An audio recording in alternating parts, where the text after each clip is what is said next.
অনুরোধ করছি আজকে আমাদের মাঝে বেশ কিছু শিক্ষাবিদ উপস্থিত রয়েছেন।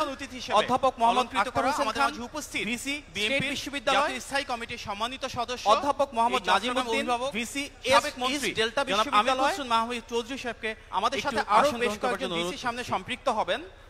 এবং আমাদের অনুরোধ করছি আজকে আমাদের মাঝে বেশ কিছু শিক্ষাবিদ উপস্থিত রয়েছেন। অধ্যাপক মোহাম্মদ আখতার হোসেন খান, আমি ওনাদেরকে বিনীতভাবে আসন গ্রহণ করবার জন্য অনুরোধ করছি। অধ্যাপক মোহাম্মদ নাজিমউদ্দিন, অর্থাৎ নামের ক্রমানুসারে ডেল্টা বিশ্ববিদ্যালয়, ডক্টর আব্দুল্লাহ আল মামুন, আমাদের ঢাকা বিশ্ববিদ্যালয়ের শিক্ষক, সামনে সমাজ এবং রাজনীতি বিশ্লেষক। এবং আমাদের আজকে আমাদের সাথে অনলাইনে কানেক্টেড হয়েছেন ঢাকা থেকে এসেছেন কর্নেল ইউনিভার্সিটি আমাদের সাথে লেকচারার ডক্টর জালালউদ্দিন, বিনীতভাবে আমাদের সাথে গ্রহণ করবার জন্য অনুরোধ করছি। এবং এটা অ্যালফাবেটিক্যালি অর্থাৎ নামের ক্রমানুসারে ডক্টর আব্দুল্লাহ আল মামুন, ঢাকা বিশ্ববিদ্যালয়ের শিক্ষক, সমাজ এবং রাজনীতি বিশ্লেষক। আমাদের সাথে অনলাইনে কানেক্টেড হয়েছেন যুক্তরাষ্ট্রের কর্নেল ইউনিভার্সিটির লেকচারার ডক্টর জালালউদ্দিন। আমাদের সাথে সম্পৃক্ত হয়েছেন আপনাদের অনেকের প্রিয় মুখ ডাক্তার জাহিদুর রহমান, রাজনৈতিক বিশ্লেষক এবং বিশ্ববিদ্যালয়ের শিক্ষক। আমাদের সাথে রয়েছেন ডক্টর নাহরিন খান, ভূগোল ও পরিবেশ বিভাগের শিক্ষক, অধ্যাপক জাহাঙ্গীরনগর বিশ্ববিদ্যালয়ের। রয়েছেন চলচ্চিত্র নির্মাতা, লেখক এবং অনলাইন অ্যাক্টিভিস্ট মাবরুর রশিদ বান্না। আমি আহ্বান জানাচ্ছি অনলাইনে আমাদের সাথে সম্পৃক্ত রয়েছেন মুনতাসির মুনির, যুক্তরাষ্ট্রের ওরাকলের সিনিয়র ইঞ্জিনিয়ারিং ম্যানেজার। আমাদের সাথে যুক্ত হচ্ছেন সাইয়েদ আবদুল্লাহ, অনলাইন অ্যাক্টিভিস্ট এবং রাজনীতি বিশ্লেষক। রয়েছেন শাফকাত রাব্বি অনিক, অনলাইনে আমাদের সাথে কানেক্টেড, সিনিয়র ডিরেক্টর স্যান্টেন্ডার ব্যাংক এবং ইউনিভার্সিটি অফ ডালাস টেক্সাসের শিক্ষক। এবং রয়েছেন পাঠাওয়ের সিইও ফাহিম আহমেদ। আমাদের আজকে এখানে 9 জন প্যানেলিস্ট যুক্ত হয়েছেন, যারা তারুণ্যের যে উচ্ছ্বাস, যে আবেগ, কর্মসংস্থান এবং বহুমুখী শিল্পায়ন নিয়ে সামনে আমাদের সাথে আলোচনা করবেন। পর্যায়ক্রমে আরও যারা রয়েছে তাদেরকে আমরা সম্পৃক্ত করব। আমরা আমাদের এই অনুষ্ঠান আজকে শুরু করতে যাচ্ছি পবিত্র কোরআন তেলাওয়াতের মাধ্যমে, যেটি করবেন হাফেজ মাওলানা জয়নাল আবেদিন।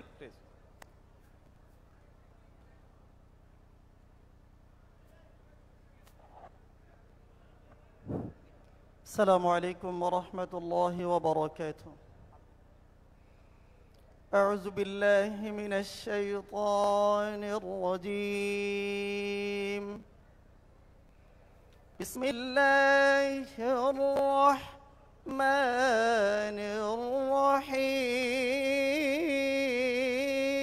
الرحيم. لولا نعمة من ربي لنبذ بالعراء وهو مذموم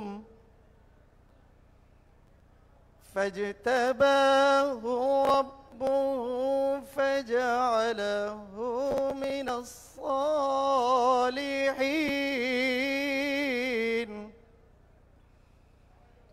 وإن يكاد الذين كفروا ليزلقونك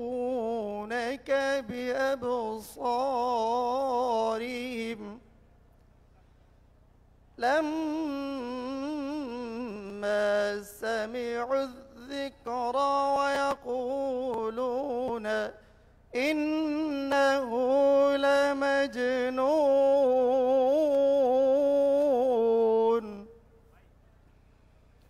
وما هو إلا ذكرى للعالمين.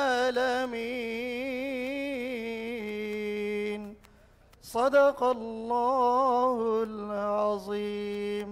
السلام عليكم ورحمة الله وبركاته.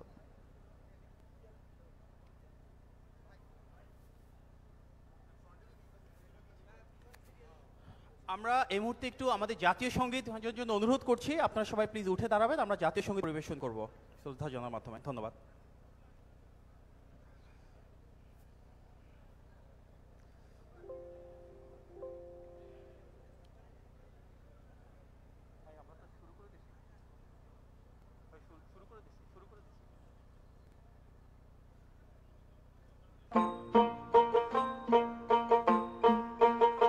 আমার সোনার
ধন্যবাদ। আমি মঞ্চে আসার জন্য বিনীতভাবে অনুরোধ জানাচ্ছি বিএনপির ফরেন অ্যাফেয়ার্স কমিটি এবং বিএনসির এক্সিকিউটিভ ডাইরেক্টর জনাব ইসরাফিল খসরুকে। আমাদের সাথে ইতিমধ্যে যুক্ত হয়েছেন ডাক্তার জাহেদুর রহমান, রাজনৈতিক বিশ্লেষক, এবং আমাদের সাথে যুক্ত হবেন সাঈদ আল নোমান, ইস্ট ডেল্টা বিশ্ববিদ্যালয়ের ফাউন্ডার। আমাদের সাথে ইতিমধ্যে আজকের অনুষ্ঠানে যুক্ত হয়েছেন, উপস্থিত রয়েছেন বিএনপি যুগ্ম মহাসচিব শহীদুদ্দিন চৌধুরী অ্যানি ভাই, রয়েছেন বিএনপির প্রচার সম্পাদক সুলতান সালাউদ্দিন টুকু ভাই, রয়েছেন চট্টগ্রাম বিভাগীয় বিএনপি সাংগঠনিক সম্পাদক মাহবুবুর রহমান শামীম ভাই, রয়েছেন কুমিল্লা বিভাগীয় বিএনপির সাংগঠনিক সম্পাদক অধ্যক্ষ সেলিম ভূঁইয়া, রয়েছেন চট্টগ্রাম বিভাগীয় বিএনপি সহ সাংগঠনিক সম্পাদক জনাব ব্যারিস্টার মিল হেলাল, রয়েছেন চট্টগ্রাম বিভাগীয় বিএনপি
ধন্যবাদ। ইতিমধ্যে আমাদের সাথে যুক্ত হয়েছেন বিএনপি জাতীয় নির্বাহী কমিটির সদস্য জনাব হুমাম কাদের চৌধুরী।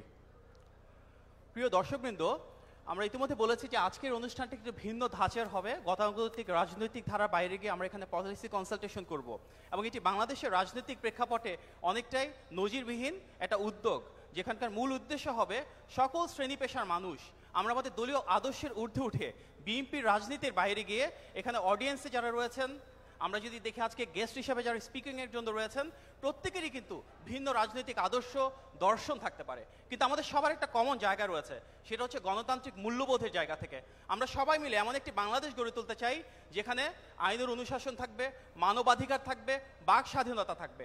আমরা সেই বাংলাদেশ চাই যেখানে গণতান্ত্রিক প্রক্রিয়ায় মানুষের ভোটের অধিকার থাকবে এবং জবাবদিহিমূলক এবং স্বচ্ছ একটি সরকার প্রতিষ্ঠা হবে নির্বাচনের মাধ্যমে, যারা সকল শ্রেণী পেশার মানুষের জন্য অন্তর্ভুক্তিমূলক উন্নয়ন নিশ্চিত করবে। আমরা সেই বাংলাদেশ চাই যেখানে জনগণের প্রতি সরকারের শুধুমাত্র দায়িত্ব বা জবাবদিহিতাই থাকবে না, প্রতিটি ক্ষণে যে নীতিমালাগুলো আসবে রাষ্ট্রের তৃণমূলের ক্ষমতায়নের মাধ্যমে, যে যুবকদের, তরুণদের, যুবতীদের, তরুণীদের আমরা অনবদ্য ভূমিকা দেখেছি এই জুলাইয়ের গণ অভ্যুত্থানে এবং বাংলাদেশের ইতিহাসের প্রতিটি স্তরে ওনাদের রাজনৈতিক ক্ষমতায়ন ঘটাতে হবে এবং এর মাধ্যমে আমরা চাই ভবিষ্যতে একটি দায়বদ্ধ সরকার প্রতিষ্ঠা করতে, যেখানে আমাদের তৃণমূলের পাশাপাশি আমাদের তরুণ তরুণীদের ক্ষমতায়ন নিশ্চিত হবে, ওনাদের কর্মসংস্থান নিশ্চিত হবে, ওনাদের ভবিষ্যতে পাবলিক সেক্টরে, প্রাইভেট সেক্টরে, বহির্বিশ্বে এবং উদ্যোক্তা হিসেবে গড়ে ওঠার জন্য অনুকূল নীতিমালা আমরা রাষ্ট্রীয়ভাবে ইনশাল্লাহ প্রণয়ন করতে পারবো। সেই লক্ষ্যে আজকে আমাদের যে কর্মসূচি শুরু হচ্ছে তাতে ইতিমধ্যে আমাদের সাথে যোগ দিয়েছেন প্রফেসর নসরুল কাদের, যিনি প্রিমিয়ার ইউনিভার্সিটির ভাইস চ্যান্সেলর। ওনাকে আমি অনুরোধ করছি একটি স্টেজে এসে আমাদের সাথে সম্পৃক্ত হওয়ার জন্য। আজকে আমাদের প্রথম বক্তা হিসেবে যিনি আসছেন প্যানেলিস্ট, অ্যালফাবেটিক্যালি উনি আব্দুল্লাহ আল মামুন, ঢাকা বিশ্ববিদ্যালয়ের সমাজ এবং রাজনীতি বিশ্লেষক, শিক্ষক। আপনারা হয়তো টকশোতে ওনাকে প্রায়ই দেখেন। উনি এখন আমাদের সামনে তরুণদের কর্মসংস্থানের জন্য কি করতে পারি সেটা একটা ইন্টারেক্টিভ প্রক্রিয়া আপনাদের সামনে উপস্থাপন করবেন। ধন্যবাদ। আমাকে তো সবাই মিলে ফাঁসায় দিচ্ছেন প্রথমে বক্তব্য দিয়ে। বদ্দা আর বুবু বলে মনে হয়, আমি যদি ঠিক না বলে থাকি। আমরা যখন চিটাগাংয়ের লোকের কথা বলি, আমার মনে হয় দুটো জিনিস তারা ভালো পারে, একটা হচ্ছে গরুর মাংস খাওয়া, একটা ব্যবসা করে। এর চেয়ে ভালো কিছু পারেন আপনারা? আর কি পারেন আপনারা? কি পারেন আপনারা? চিটাগাংয়ের মানুষ আর কি পারে? আর একটা জিনিস পারেন, ভালো ক্রিকেট খেলতে পারেন বোধহয়। না না, ভালো ক্রিকেট মনে হচ্ছে, ফুটবলও। ও আপনারা কি না পারেন? আমি দেখি আপনারা ক্রিকেট কেমন খেলেন। আমি মাস্টার মানুষ, আমার টাকা পয়সা নেই, এই জন্য আসার সময় আমি টেনিস খেলি, 3টা বল নিয়ে এসেছিলাম, যে কেমন প্র্যাকটিস করেন। একেবারে মেয়েদের সঙ্গে এতই কম যে আমি দেখি এখানে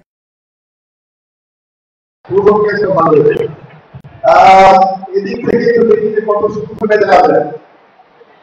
আর একটা একটু দূরে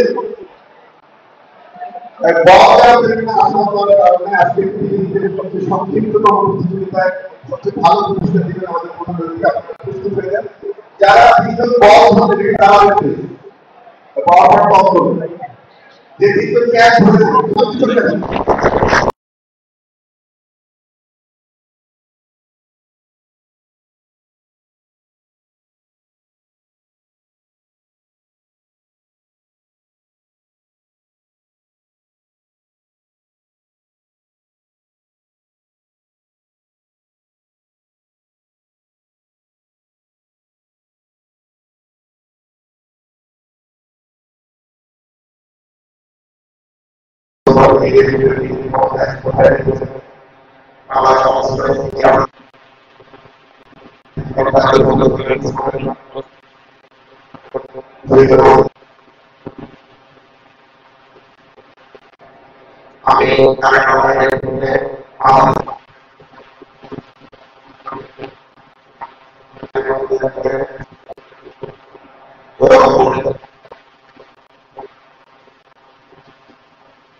বসেন। দ্বিতীয় একজনকে বল দিয়েছিলাম, জিজ্ঞেস করি আপনার নাম বলবেন, কি করেন এবং ভবিষ্যতে কি হতে চান?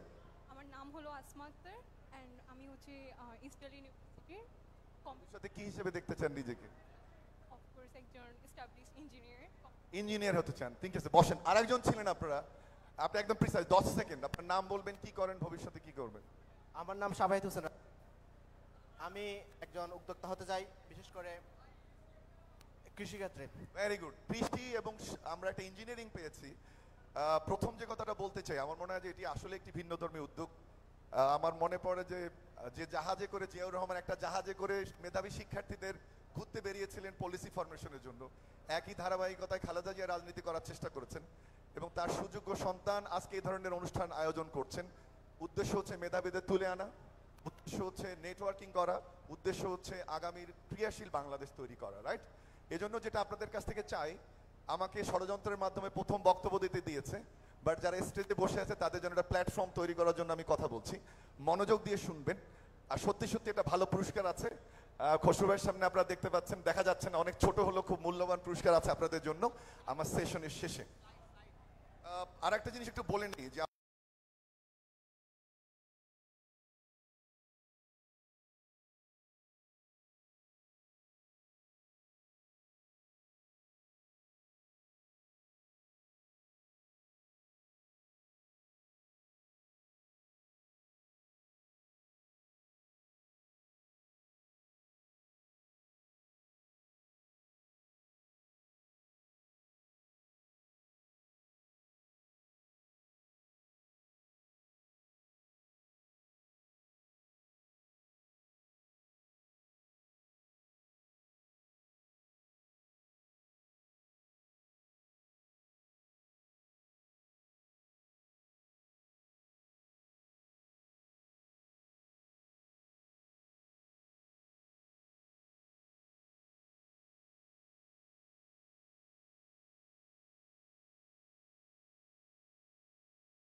কর্মসংস্থানে ইউনিট পার অবদান, অর্থাৎ উৎপাদন খাতের অবদান 13তে ছিল 11.54%, আর আদমশুমারি 24-এ কত? একটু জোরে বলি, কমলো না বাড়লো? লাস্টের সংখ্যাটা কি?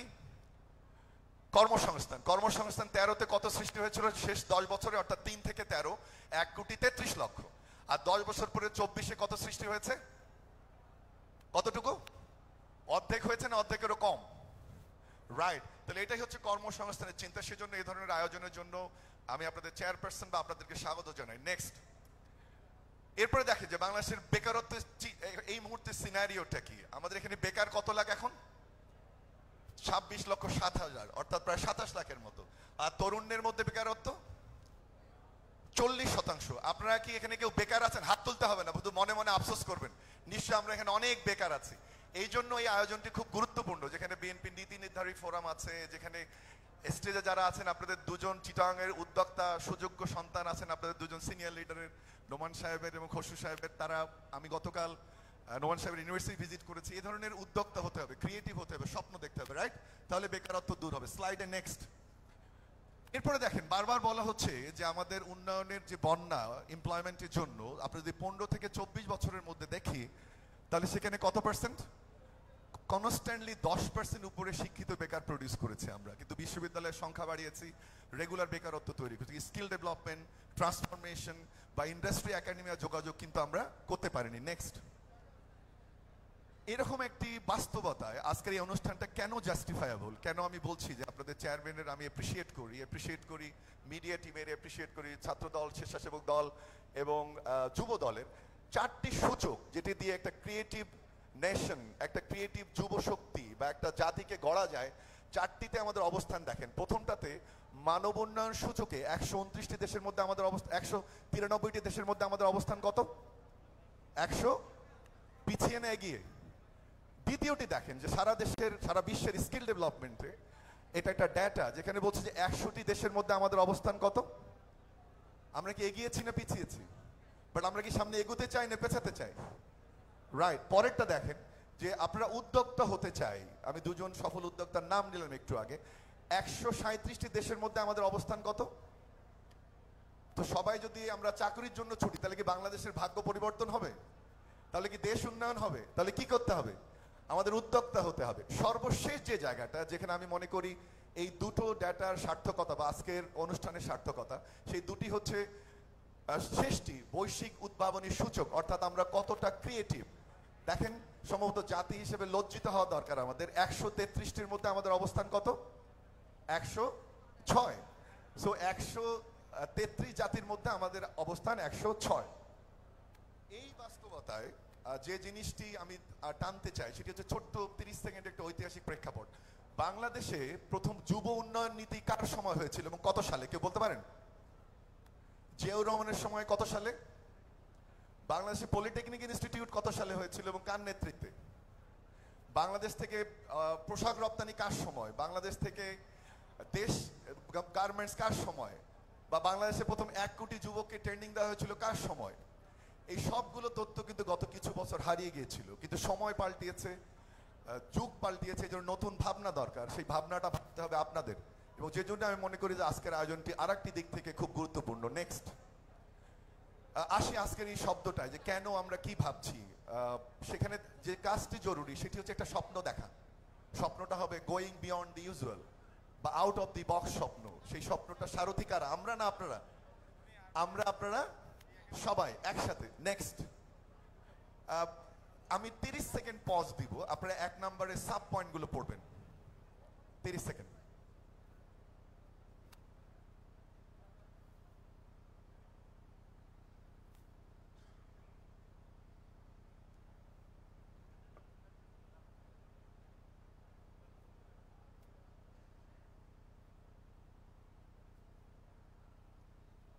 আমরা যখন সৃজনশীল ভাবনা বলছি, এই ভাবনাগুলো খুব গুরুত্বপূর্ণ। উদ্ভাবন, আত্মকর্মসংস্থান, নতুন কর্মসংস্থান, প্রযুক্তি, কৃত্রিম বুদ্ধিমত্তার প্রয়োগ, পরিবেশ বান্ধব শিল্পায়ন, স্বল্প পুঁজিতে শিল্পায়ন, বৈশ্বিক অবস্থাটা বোঝা। কিন্তু একটি জিনিস ঠিক, যে এই কাজটা আমরা কিভাবে করব। নেক্সট সাউন্ডের সমস্যা হচ্ছে, যদি মাইকটা চেঞ্জ করতে পারি কিনা আমি, বা কি করা যাবে। Next slide.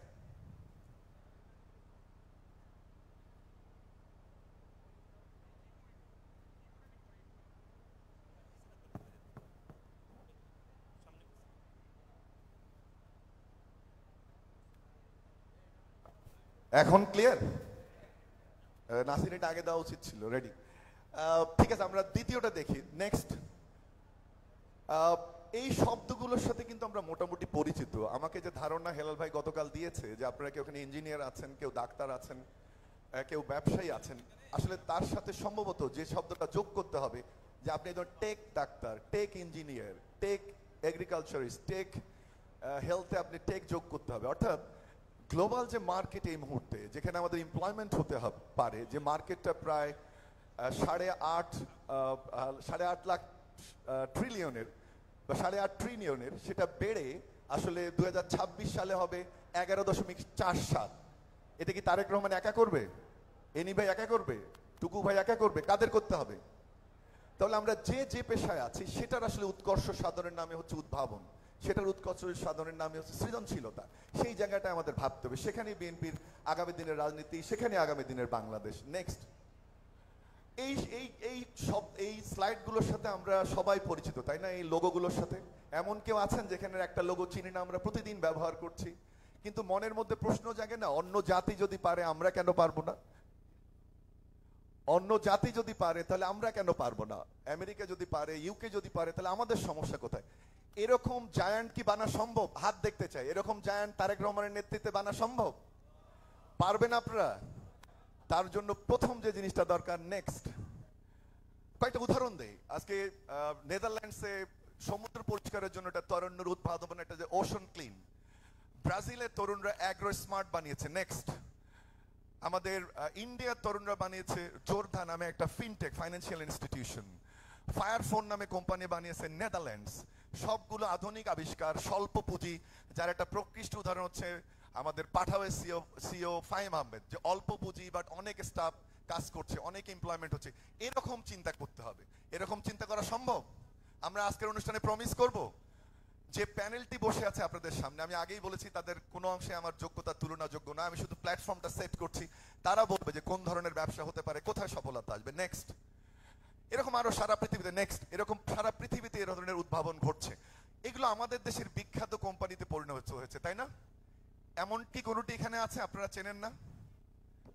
এর কোনোটিকেই চেনেন না এমন আছে? খান একাডেমি, 10 মিনিটস স্কুল, পাঠাও, বিকাশ, এগুলো কারা করেছে? আমাদের দেশের তরুণরা না আমেরিকারা করেছে? কোন দেশের তরুণরা করেছে? কোন দেশের যুবকরা করেছে? তাহলে কি আমরা পারবো না? সেজন্য আসলে এই কর্মশালা, সেজন্যই আজকের এই উদ্যোগ, সেজন্যই এত বড় আয়োজন, এত কষ্ট।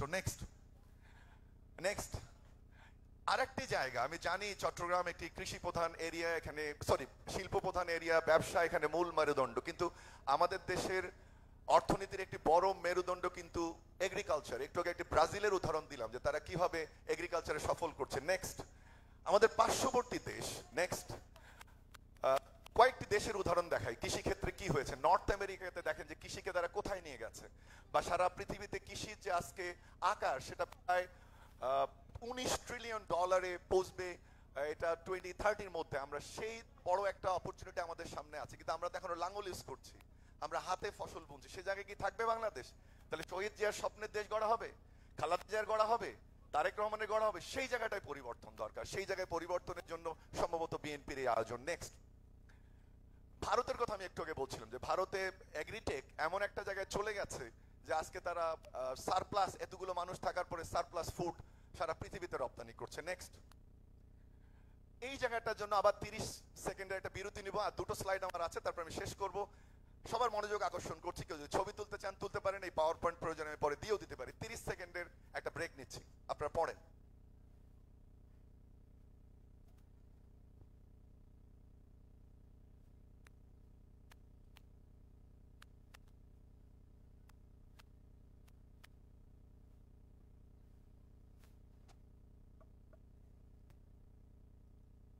আমার ধারণা এর একটি গুণাবলী যদি আত্মস্থ করা যায় তাহলেই কিন্তু সৃজনশীল বাংলাদেশ, নতুন বাংলাদেশ গড়া যাবে। আপনারা একমত আমার সঙ্গে? এর যে কোনো একটি, সবগুলো দরকার আছে, আর সবগুলো করতে পারলে ওই যে সোনার বাংলার গল্প শুনেছি সেই সোনার বাংলা না, সত্যিকারের সোনার বাংলা গড় দেবে, রাইট? এর একটি করতে পারলে। নেক্সট আমরা নতুন এই আইডিয়াটির জন্য, যেটা 5 নম্বর পয়েন্ট আমার লেকচারে, সেটা আগামীর বাংলাদেশ বিনির্মাণ। আমরা রেইনবো ন্যাশনের কথা আপনাদের অ্যাক্টিং চেয়ারম্যানের কাছ থেকে শুনছি, পুরো দমে সাপোর্ট করি। আফ্রিকা থেকে এসে বাংলাদেশে চলে আসছে, যেখানে সবাই সহজ একসাথে বসবাস করবে, একইভাবে অর্থনৈতিক মুক্তি অর্জন করবে, একটা জাতি গড়বে। নেক্সট আরেকটি হচ্ছে 31 দফা। আপনাদের আমি জানি না অন্য একাডেমিকরা কিভাবে নিচ্ছে, অবশ্যই এখানে ফ্লোজ আছে, এখন মিডিয়া সেল কাজ করছে, আপনাদের চেয়ারম্যান কাজ করছে, বাট আমি ব্যক্তিগতভাবে মনে করি যত ফ্লোজ থাকুক, যত সমালোচনা থাকুক, 31 দফা একটি বাংলাদেশকে সামনে এগিয়ে নিয়ে যাওয়ার জন্য কমপ্লিট প্যাকেজ। এবং নেক্সট এই যে নতুন অঙ্গীকার, এটি বাস্তবায়ন করবে কি খসরু ভাই একা, এনি ভাই একা, আর আমরা যে যার মতো ভাগ্য বিনির্মাণ করবো? তাহলে কি বাংলাদেশ হবে? তাহলে কি উদ্ভাবন হবে? নাহলে তাহলে 136 দেশের মধ্যে আমাদের পজিশনে 103 নাম্বারই থাকবো। নেক্সট আইডিয়াটা যেটা, সেটি হওয়া উচিত একটা বৈষম্যহীন এবং অন্তর্ভুক্তিমূলক সমাজ। সম্ভবত 15 বছরের যে নিষ্পেষণ থেকে এই শব্দটা বেরিয়ে এসছে, এবং সর্বোপরি জুলাই বিপ্লবের পরে এটি আরো প্রতীত হয়েছে, একটি বৈষম্যহীন অন্তর্ভুক্তিমূলক বাংলাদেশ আমরা কি করতে চাই না? চাই না। যে সুযোগ বিএনপির সামনে এসছে, যদি আপনারা মিনিমাম সঠিকভাবে কাজ করেন, এই কাজটা যদি আমরা করতে পারি যে আমরা একটা বৈষম্যহীন সমাজ গড়বো, অন্তর্ভুক্তিমূলক। শুধু আমি আমার কন্ট্রাক্টরি, আমার ব্যবসা বাড়াবো না, আমি অন্তর্ভুক্তিমূলক হব। ইসলাম যেমন বলে, এটা আপনাদের নেতা জিয়াউর রহমান যেমন বলেছেন, খালেদা জিয়াও বলেছেন, এখন তারেক রহমান বলছেন, অন্যান্য নেতৃবৃন্দ বলছেন, কিন্তু কিভাবে? নেক্সট আবার 20 সেকেন্ডের একটা ব্রেক নিচ্ছি, আপনারা পড়েন।